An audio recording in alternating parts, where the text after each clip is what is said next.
शिर्डीत लव जिहाद आणि बळजबरीने धर्मांतराचा धक्कादायक प्रकार समोर आलाय। शिर्डी पोलीस आणि बजरंग दलाच्या मदतीने पीडित हिंदू मुलीला सुरक्षिततेत आणण्यात आले। फिर्यादीनुसार अल्पवयीन मुलीवर मुस्लिम तरुणांनी धर्मांतराचा दबाव टाकण्याचा प्रयत्न केला होता।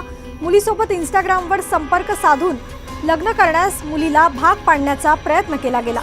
तसेच धर्मांबद्दल मनाविरुद्ध सूचना देण्यात आल्या। मुलीच्या आईवडिलांनी हस्तक्षेप करून तिला पोलीस स्टेशनमध्ये तक्रार दाखल करण्यास मदत केली। या घटनेमुळे हिंदू समाजात संताप आणि अस्वस्थता निर्माण झाली आहे। तसेच लव जिहाद प्रतिबंधक कायद्याची गरज अधोरेखित झाली आहे। मला माझ्या मुलीला गुरुवारच्या रात्री 13 फेब्रुवारीच्या रात्री तो मुलगा एका अंधारात ठिकाणी घेऊन गेला घराच्या मागच्या बाजूला। हे सगळं प्रकरण त्याची मोठी भाऊजाई आयशा नाव तिचं, तिने माझ्या मुलीला सर्व धर्म परिवर्तन करून बुरखा वगैरे घालायचं शिकवलं, राजूसोबत शादी करायची सांगितली, सगळं काही सांगितलं। आम्ही फक्त मित्रप्रेम म्हणून एक माणुसकीच्या नाती त्यांच्याशी गोड बोलत होतो। त्यांनी माझ्या मुलीला धर्मांतर करायचं शिकवतात, बुरखा घालायचं शिकवतात, काय काय शिकवते ते, आणि नशिले पदार्थ देऊन मुलीला रात्री 12 1 वाजेला काहीतरी करतात। आम्ही झोपेमध्ये असताना मुलगी दरवाजा उघडून बाहेर जाते आणि हे म्हणतात, आणि हा तिच्यासोबत काहीतरी, तिच्याजवळ मोबाईल नव्हता, तिच्याजवळ मोबाईल होता पण त्याच्यात त्या सिम नव्हतं, तो हॉटस्पॉट चालू करून त्याला ते पण शिकवलं। आणि ते हॉटस्पॉटहून चॅटिंग करून तो रात्री 12 1 वाजेला तिला 1 1 2 2 वाजेला भर गाढ झोपेमध्ये आम्ही असताना हा रात्री 2 2 वाजेला तिला बाहेर बोलवून घ्यायचा। गुरुवारच्या रात्री दिसते आम्हाला समोर डोळ्यासमोर पाहिलं आम्ही, याने त्याच्यासोबत काय अत्याचार केला हे आता DNA केल्यानंतर कळेल। पण ही जी आयशा नावाची ही एक लय मोठी सिक्रेट माइंड मास्टर करते, ती काहीतरी टार्गेट करते काहीतरी। माझी मुलगी सोमया शाळेत शिकायला 10वीला, तिचं पेपर बुडाले आता, आणि ही यांचं वेगळं चालू आहे। आज मैत्री समजून ती तिच्याशी बोलत होती, पण मैत्रीचा गैरफायदा घेऊन तिने तिच्यासोबत असा अत्याचार करायला लावलाय।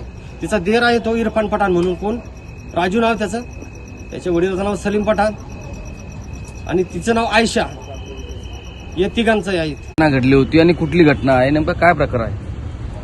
आपल्या राहता तालुक्यातील शिर्डी नजीक असलेल्या निमगाव शिवारामध्ये, शिर्डीला अगदी नजीक असलेल्या अशा निमगावमध्ये केरला स्टोरी सारखं प्रकरण घडलेलं आहे। यामध्ये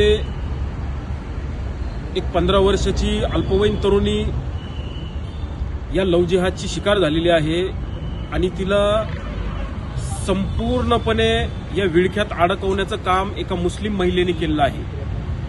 तिने त्या तरुणीशी जवळीक साधून तिच्या दिराशी याचे संबंध जुळवण्याचा प्रयत्न केला। तसंच तिला इस्लाम धर्मामध्ये परिवर्तन करण्यासाठी तिला प्रवृत्त केलं, तिच्यावर दबाव टाकला।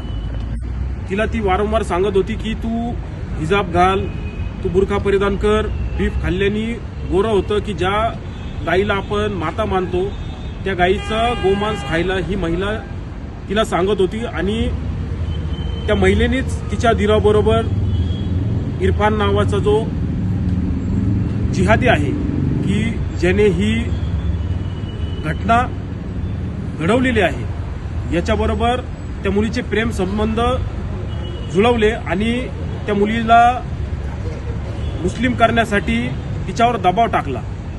तो मुलगा सुद्धा सातत्याने तिच्यावर दबाव टाकत होता की आता रमजान महिना सुरू होणार आहे, तू अजान झाल्यावर डोक्यावर हिजाब घ्यायचा, तू रमजानमध्ये ते त्यांचे जे उपवास असतात ते उपवास पकडायचे, असा हा घाणेरडा प्रकार, किळसवाना प्रकार आपल्या शिर्डी शहरात घडलेला आहे।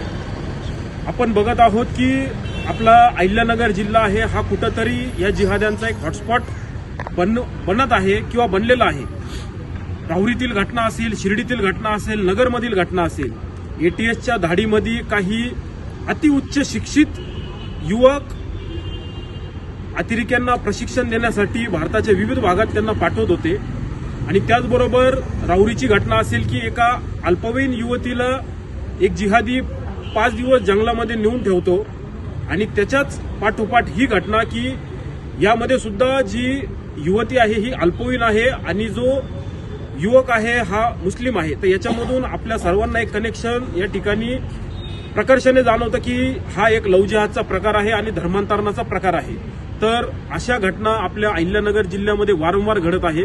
या घटनांना कुठंतरी चाप बसला पाहिजे, यासाठी सरकारने कठोर कठोर नियम बनवले पाहिजे. लव्ह जिहाद विरोधी कायदा पारित झाला पाहिजे. आणि अशा कुठं घटना जर कुठल्या आपल्या भागात घडत असतील, जिल्ह्यामध्ये घडत असतील, तर तुम्ही निश्चितपणे आम्हाला संपर्क साधा. आम्ही आपली जरूर मदत करू या घटनांमध्ये.